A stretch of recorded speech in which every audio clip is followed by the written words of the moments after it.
आज हम बात करते हैं चुनावी बांड की। क्या होता है चुनावी बांड?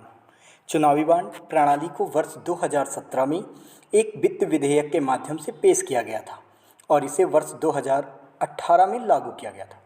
वे दाता की गुमनामी बनाए रखते हुए पंजीकृत राजनीतिक दलों को दान देने के लिए व्यक्तियों और संस्थाओं हेतु एक साधन के रूप में काम करता है। अब बात करते हैं इसकी विशेषताएं क्या हैं।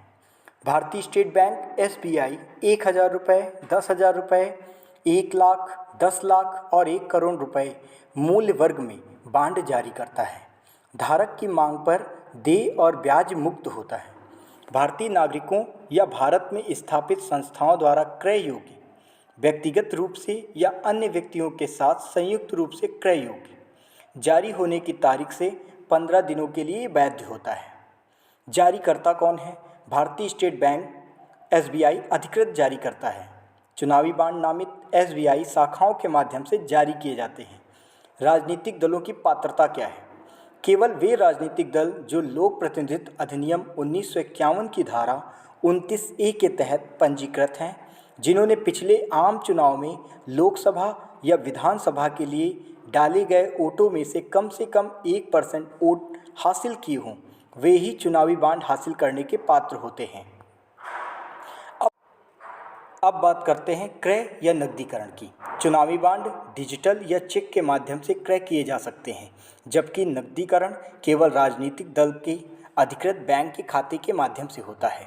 पारदर्शिता और जवाबदेही क्या है?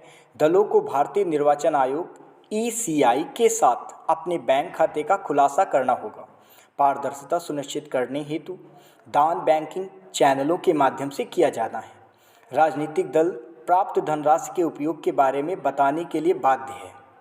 अब बात करते हैं इससे लाभ क्या है। राजनीतिक दलों की फंडिंग में पारदर्शिता बढ़ेगी। दान राशि के उपयोग को बताने की जवाबदेही होगी। नगद लेन देन को हतोत्साहित करना और दानदाता गुमनामी का संरक्षण करना।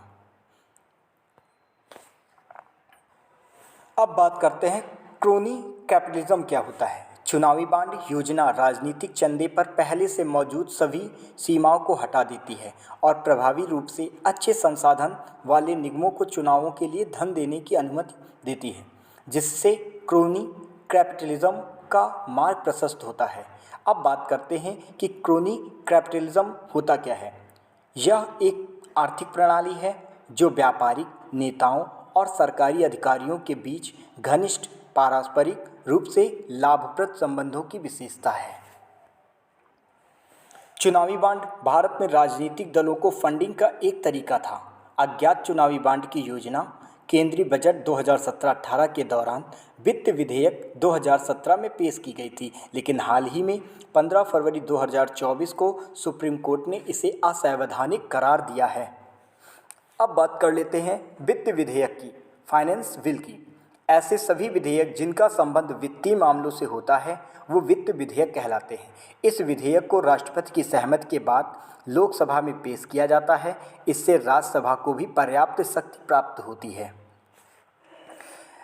भारतीय संविधान के अनुच्छेद 117(1) और 117(2) में वित्त विधेयक का वर्णन किया गया है।